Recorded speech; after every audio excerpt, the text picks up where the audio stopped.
একদিন এক রেল স্টেশনের এক কোণে বসেছিল একটি ভিখারি। দিনের পর দিন সে এখানে বসে মানুষের কাছে হাত পাতত।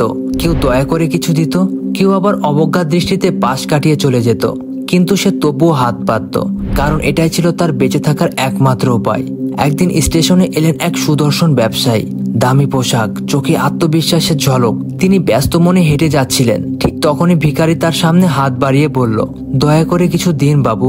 ব্যবসায়ী থামলেন, এক মুহূর্ত চুপ করে ভিখারির দিকে তাকিয়ে রইলেন। তারপর শান্ত গলায় বললেন, তুমি কি সবসময় সবার কাছ থেকে নিয়েই থাকো, না কাউকে কোনো কিছু দেও?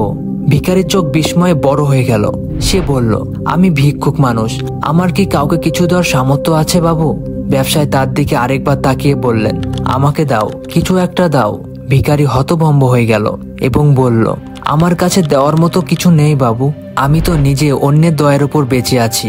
ব্যবসায়ী মৃদু এসে বললেন, তুমি দিচ্ছ না কারণ তুমি কখনো দেওয়ার কথা ভাবোইনি, তুমি শুধু পাওয়ার কথা ভেবেছ। কিন্তু জানো কি, মানুষ যখন কিছু দেয় তখন সে আরো অনেক বেশি কিছু ফিরে পায়। ভিখারি কেমন যেন নতুন এক উপলব্ধিতে ডুবে গেল। ব্যবসায়ী আর কিছু না বলে চলে গেলেন, কিন্তু এই কথাটি তার মনে গভীরভাবে দাগ কেটেছিল। এরপর থেকে সে শুধু পাওয়ার আশা না করে কিছু দেওয়ার চেষ্টা শুরু করলো। সে স্টেশনে পড়ে থাকা কিছু শুকনো ফুল কুড়িয়ে নিল এবং ছোট ছেলে মেয়েদের হাতে দিতে লাগলো। অন্যের মুখে হাসি ফোটানোর চেষ্টা করলো। একদিন সেই ব্যবসায়ী আবারও স্টেশনে এলেন। এবারও ভিখারি তার সামনে দাঁড়ালো, তবে হাত পেতে নয়, হাতে একগুচ্ছ তাজা ফুল নিয়ে। বাবু, আজকে আমি আপনার কাছে কিছু চাইতে আসিনি, বরং আপনাকে কিছু দিতে চাই। এই বলে ব্যবসায়ীর হাতে ফুলের তোড়া তুলে দিল। ব্যবসায়ী একটু বিস্মিত হলেন, তারপর মৃদু হেসে বললেন, তুমি তো বদলে গেছো, এখন তুমি শুধু একজন ভিখারি নও, তুমি তো ব্যবসায়ী হতে শুরু করেছো। এই কথা শুনে ভিখারির ভেতরে যেন এক শক্তি কাজ করলো।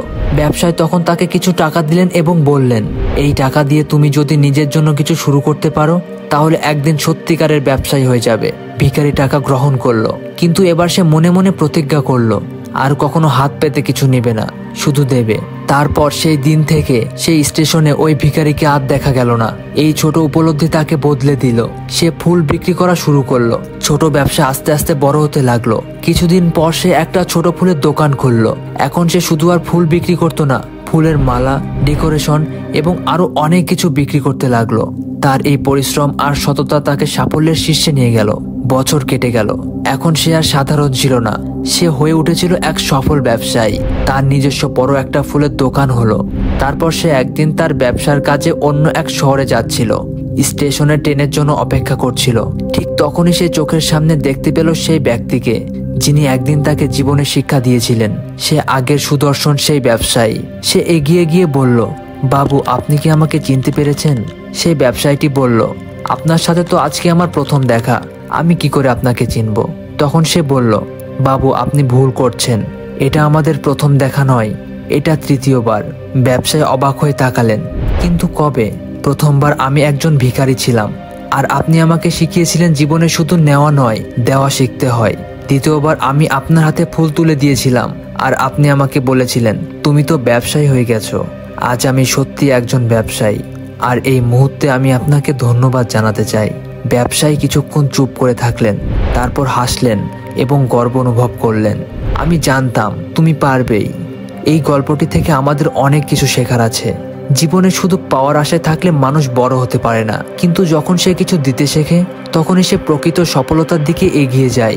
সফলতা পাওয়ার জন্য দৃষ্টিভঙ্গি বদলানো দরকার, কারণ একজন ভিখারিও একদিন বড় ব্যবসায়ী হতে পারে যদি সে নিজের ক্ষমতা বুঝতে পারে। তো বন্ধুরা, আজ এই পর্যন্তই। যদি এই গল্পটি তোমাকে একটুও ভালো লেগে থাকে, তাহলে তুমি তোমার বন্ধুদের সাথে এই গল্পটি শেয়ার করো। দেখা হচ্ছে নতুন কোনো ভিডিওতে। ততক্ষণ সুস্থ থাকো, ভালো থাকো এবং পরিশ্রম করতে থাকো নিজের সফলতা অর্জনের জন্য। Thanks for your watching.